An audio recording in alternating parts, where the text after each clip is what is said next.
বাইলা মাছ নিলাম, বাইলা মাছ চচ্চড়ি করব। এখানে ডিম নিলাম, ডিম ভুনা করব। ভাত বসিয়ে দিলাম, আগে ভাত বলক এসে গেছে, একটু নাড়িয়ে দিলাম। এখন ডিম রান্নাটা বসিয়ে দিলাম। ডিমের মধ্যে আগে মশলাগুলো কষিয়ে পানি দিয়ে দিলাম, পানিগুলো একটু জোশ করে নিব। এদিকে ভাত হয়ে গেছে, ভাতের মাছ ধরতে দিয়ে দিলাম।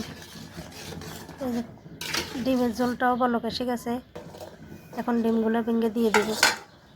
এবার ভেঙে রান্না করলে অনেক মজা লাগে খেতে, একটু জাল জাল করে রান্না করি তো ভালোই লাগে খেতে। এই ডিমটাও ভেঙে দিয়ে দিলাম, বলকে এসে গেছে। এখন ডিমগুলো একটু উল্টিয়ে দিব যাতে ডিমের কুসুমটা হয়ে যায়। এখন বাইলা মাছ রান্নাটা বসিয়ে দিব, কড়াই বসিয়ে তেল দিয়ে দিলাম, তেল গরম হয়ে গেছে। পেঁয়াজ কেটে কাঁচামরিচ দিয়ে দিলাম, এগুলো একটু ভেজে নিব লাল লাল করে। দিয়ে দিলাম লবণ, দিয়ে দিলাম আদা রসুন বাটা, একটু পানি দিয়ে দিলাম যাতে মশলাগুলো পোড়া না যায়। দিয়ে দিলাম হলুদের গুঁড়া, মরিচের গুঁড়া, এগুলো একটু মিক্স করে নিলাম। এখন একটু ভালোভাবে কষিয়ে নিব। মশলাগুলো কষানো হয়ে গেছে, মাছ দিয়ে দিলাম। মাছ দিয়ে একটু মিক্স করে নিব, মশলার সাথে একটু কষিয়ে নিব। বাইলা মাছটা একটু নরম মাছ, বেশি কষানো লাগবে না। এদিকে ডিমটাও হয়ে আসছে, বাইলা মাছটাও কষানো হয়ে আসছে। আর একটু কষিয়ে নিব, আর একটু কষিয়ে পানি দিয়ে দিব।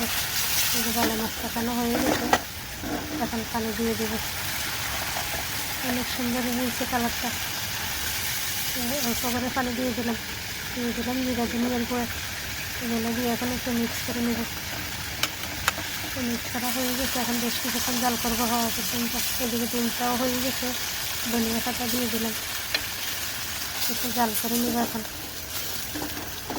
ডিম রান্নাও রেডি, নামিয়ে নেব এখন।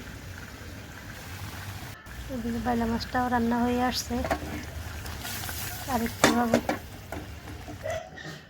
এই ভাতের পাতিলটা একটু চাকা দিয়ে দিলাম। এই বাইলা মাছও হয়ে গেছে, এখন ধনিয়া পাতা দিয়ে দেব। এইভাবে রান্না করলে অনেক মজা লাগে খেতে।